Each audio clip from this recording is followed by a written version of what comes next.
Afgelopen dagen was het eventjes gedaan met een relatieve rust in Veulen. Op de agenda stond namelijk het spektakelweekend.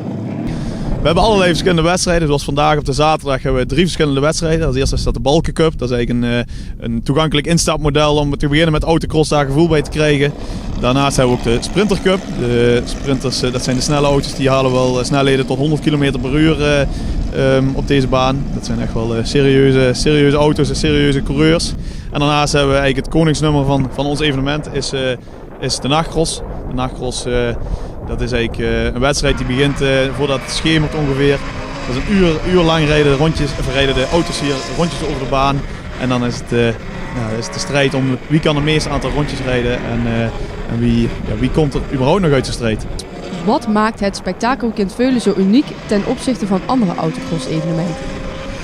Ja, ik denk dat de combinatie tussen het autocross spektakel en ook het stukje feest wat wij aan de bezoeker willen bieden. Wij willen voor elke soort doelgroep een evenement zijn waar mensen naar uitkijken om naartoe te gaan, waar ze met plezier heen gaan.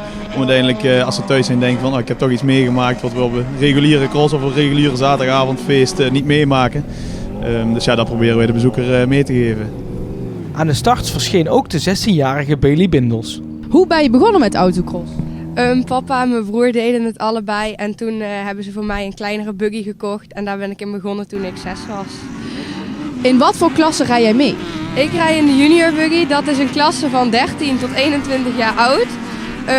Daar mag jongens, meiden, alles, 2-wieldrive, 4-wieldrive, dat ligt aan aangedreven. 600 cc inhoud, je mag zelf dan de motor, of het een Suzuki of is, dat maakt dan niet uit. En ik vind het een best wel leuke klasse en mijn broer is ook 3 keer kampioen geworden in de klasse en dat heeft mij gebracht in deze klasse. Er zijn niet veel dames die meedoen. Vind je dat erg of juist leuk?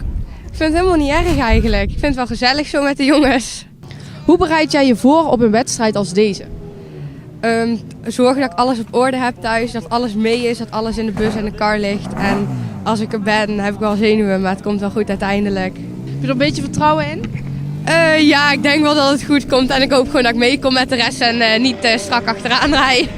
Het opzetten van een evenement van deze orde heeft het een en ander aan voorbereiding nodig.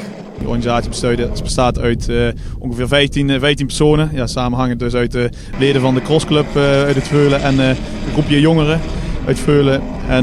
Maar als je gaat kijken richting het weekend, dus zo'n dag als vandaag hebben we hier, en morgen hebben we 150 vrijwilligers in totaal hier rondlopen die alles in goede banen leiden. Ja, die voorbereidingen die beginnen al op tijd. Als we dit dadelijk gehad hebben, dan is gauw zat de afsluitvergadering. Dan gaan we kijken, willen we volgend jaar weer?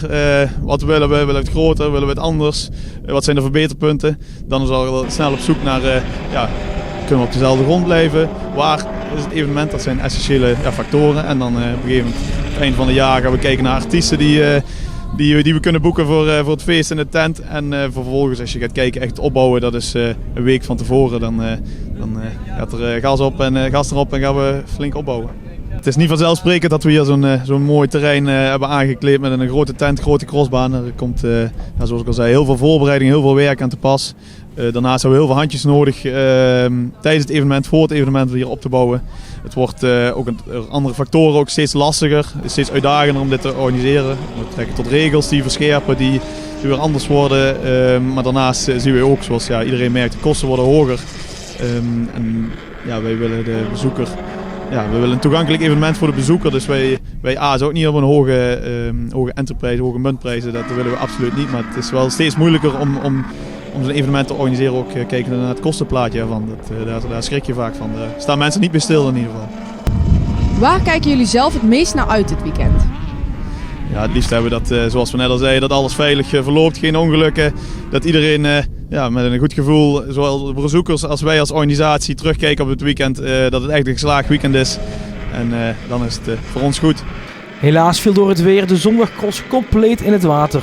Maar desondanks kijkt de organisatie tevreden terug op het weekend.